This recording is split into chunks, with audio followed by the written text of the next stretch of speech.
দলের কারণে মৌলিক সংস্কারের প্রস্তাবনা ঐকমত্য কমিশনে আটকে যায়। জনগণ অবশ্যই সেই সংস্কার বাস্তবায়ন করে ছাড়বে ইনশাআল্লাহ।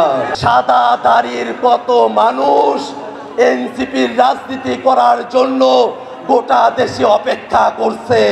আমরা এমন এক বাংলাদেশ চাই যেই বাংলাদেশে সরকারি অফিসে গেলে, আদালতে গেলে, পাসপোর্ট নেওয়ার জন্য গেলে বাংলাদেশের প্রত্যেকটা মানুষ মানবিক মর্যাদায় সম্পূর্ণ মর্যাদার সাথে রাষ্ট্রীয় সেবা তারা গ্রহণ করতে পারবে। বাংলাদেশের মানুষের ভাতের অধিকার, চিকিৎসার অধিকার, শিক্ষার অধিকার সংবিধানে এখনো স্বীকৃতি দেওয়া হয় নাই।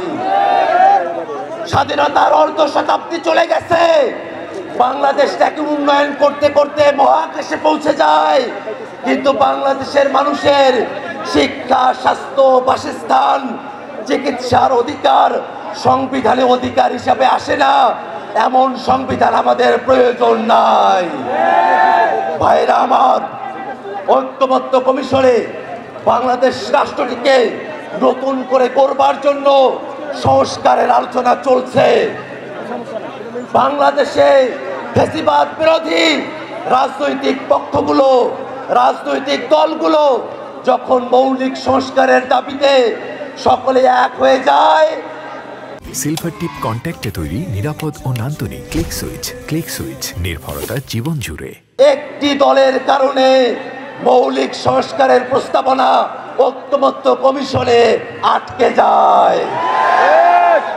ঐকমত্য কমিশনে মৌলিক সংস্কারকে আটকে দিতে পারবেন, জুলাই সনদকে আটকে দিতে পারবেন, কিন্তু জনগণের কাছে সংস্কারের কথা আসলে জনগণ অবশ্যই সেই সংস্কার বাস্তবায়ন করে ছাড়বে ইনশাআল্লাহ। ভাইরা আমার, বিচারের দাবিতে, সংস্কারের দাবিতে, নতুন সংবিধানের দাবিতে আমাদের যে পদযাত্রা চলছে, এই পদযাত্রায় গোটা উত্তরবঙ্গে জনজোয়ার তৈরি হয়েছে। যারা আমাদেরকে ছোট পার্টি বলতে চায়, যারা আমাদেরকে ছেলেদের পার্টি বলতে চায়, তারা এসে দেখুক সাদা দাড়ির কত মানুষ এনসিপির রাজনীতি করার জন্য গোটা দেশে অপেক্ষা করছে।